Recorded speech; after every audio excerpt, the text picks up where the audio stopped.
La sirène retentissait à 3h30 du matin. Comme c'était tôt, nous réveillons, nous les enfants, les yeux encore embués de sommeil. Aussitôt après, tout le monde se précipitait au Vacheron. Je vous disais, le Vacheron est l'endroit où l'on pouvait faire un brin de toilette rapide, sommaire. Le Vacheron, dans le bloc 31, était une pièce énorme dans laquelle il y avait un grand bloc de pierre. Dans ce bloc étaient insérés quelques fins tuyaux, d'où s'échappait un mince filet d'eau froide, bien entendu. Nous n'avons jamais connu d'eau chaude dans les camps. Mais il n'y avait pas suffisamment de points d'eau pour le grand nombre que nous étions, ce qui fait que chaque jour, c'était la bousculade dans ce Vacheron. Pour éviter cela, maman nous réveillait au moins une demi-heure avant les autres, parce qu'elle tenait absolument à ce que nous fassions notre toilette. Jamais je n'oublierai sa leçon de dignité. Elle nous disait, les enfants, on nous a tout pris, nous n'avons plus rien, même plus de nom. Cependant, il ne faut pas courber la tête. Redressons-nous, soyons dignes. Et pour être digne, il faut avoir l'air correct. Vouloir à tout prix faire sa toilette dans un camp de concentration, c'est déjà un acte de résistance. Puis, l'on nous distribuait un jus infâme. Ce n'était pas du café, bien entendu.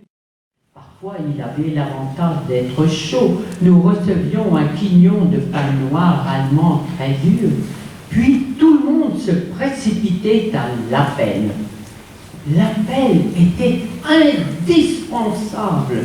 Tous devaient s'y rendre. Et c'était si pénible. Des heures durant, nous devions rester debout, 5 par 5, sans bouger. Les SF passaient dans les rangs et nous comptaient. Mais bien qu'indispensables, pendant la nuit, certaines déportées étaient tombées tellement malades, n'avaient pas la force de se lever pour venir à l'appel. D'autres, même parfois, étaient déjà décédées. Ce qui fait que le chiffre n'était jamais celui de la veille. Et tant qu'il ne retrouve l'explication à ce manque d'effectifs, nous devions rester sans bouger des heures durant, c'était atroce. Je revois encore certaines déportées, plus fatiguées que d'autres, osant mettre une jambe hors du rang pour se reposer sur cette jambe. Aussitôt, l'SS lançait son chien menaçant qui venait nous mordre. Nous en avions une peur bleue, nous, les enfants. Je revois d'autres déportés, plus âgés, plus maladies, qui, pendant l'appel, se pinçaient les joues, se tapotaient les joues. Au début, je me disais, mais que signifie ce geste? J'ai très vite compris qu'elle le faisait pour se donner un peu de couleur aux joues, parce qu'à l'issue de l'appel, les femmes trop mal en point étaient retirées des rangs, elles disparaissaient à tout jamais. Chaque jour, après l'appel, ces femmes étaient triées pour l'Arbeit. Arbeit signifie travail. Toutes ces pauvres déportées étaient de la main-d'œuvre gratuite pour les nazis. Elles effectuaient des travaux très pénibles, des travaux d'hommes, qui consistaient par exemple en la réfection des routes, creuser des fosses, parfois travailler au chaise-colonne, c'est-à-dire vider les fosses d'aisance.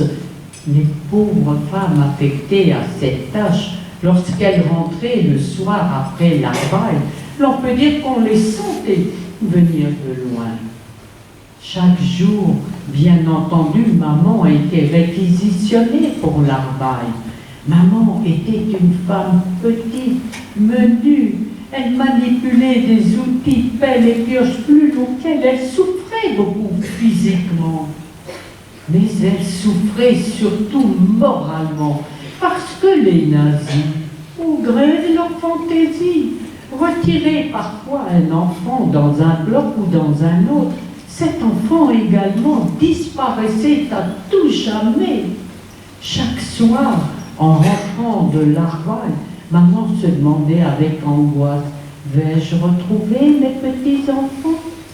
Ce n'est que bien des années plus tard, en grandissant, que j'ai compris ce souci quotidien pour ma pauvre maman. Quant à nous, les enfants, nous ne pouvions pas travailler. Nous étions trop faibles, trop chétifs. Nous étions des bouches inutiles. Et la mort dans l'âme, nous repartions dans nos blocs. Les journées sans maman étaient interminables. Nous avions peur de tout. Nous restions enfermés. L'hiver surtout. Vous savez, à l'époque en Allemagne, les hivers étaient si rigoureux. La température pouvait descendre jusqu'à -10, -20, parfois même -30 degrés. Et nous n'avions rien pour nous protéger, que nos pauvres robes rayées. Nous restions donc enfermés toute la journée. Les journées n'en finissaient plus. Nous commencions à revivre, à respirer que le soir, au retour de maman de l'Arbeit. L'été, par contre, l'on voulait profiter d'un rayon de soleil. Nous nous hasardions hors du bloc, mais nous n'osions aller bien loin, parce que dans les allées du camp se promenaient constamment les SS, toujours accompagnés de leurs terribles chiens. Nous nous contentions donc de nous accroupir, le dos appuyé contre la paroi du bloc, et nous ne jouions plus. Nous n'étions plus des enfants comme les autres. Savez-vous en quoi consistaient nos distractions? Eh bien, c'était de tuer nos poux. Nous étions remplis de vermine. Plus on en tuait, plus il en renaissait. Et ces poux, bien entendu, donnaient de graves maladies. La dysenterie, par exemple, la diarrhée, ce qui explique cette puanteur dans tous les camps de concentration. Il y avait aussi les furoncles, ces affreux boutons sanguinolents pleins de pus, bien d'autres maladies. Lorsqu'un déporté était très mal en point, on l'emmenait au révire. Le révire, c'était comme un dispensaire. Malheureusement, il n'y avait pas suffisamment de médicaments pour nous soigner. Mais au révire, l'on était dispensé de l'appel. C'était déjà énorme pour nous. Nous y sommes tous passés. Mon petit frère André avait un anthrax, une tumeur dans l'aine. Il fallait l'opérer. Nous l'avons mené au révire. Mais ce tout petit enfant sans sa maman avait si peur, pleurait tant qu'à 2 reprises, il s'est sauvé du révire pour venir nous rejoindre. Et nous, la mort dans l'âme, il fallait bien l'y reconduire afin de le soigner. Quant à mon frère Robert, il avait de ces furons, ces boutons qui, curieusement, s'étaient tous placés sur le sommet du crâne lorsqu'il essayait d'enlever les croûtes de ses furoncles. C'est toute une petite calotte qui s'en détachait. Moi-même, je suis allée au révire, j'avais une forte dysenterie, et au révire également, nous avions très peur, nous les enfants. Sans maman, la nuit surtout. Vous savez bien que la nuit, tout prend tellement plus de proportions, d'extension. La nuit, l'on entendait les cris de ceux qui avaient des cauchemars. L'on entendait les toux des tuberculeux. L'on entendait les râles des mourants. C'était si impressionnant.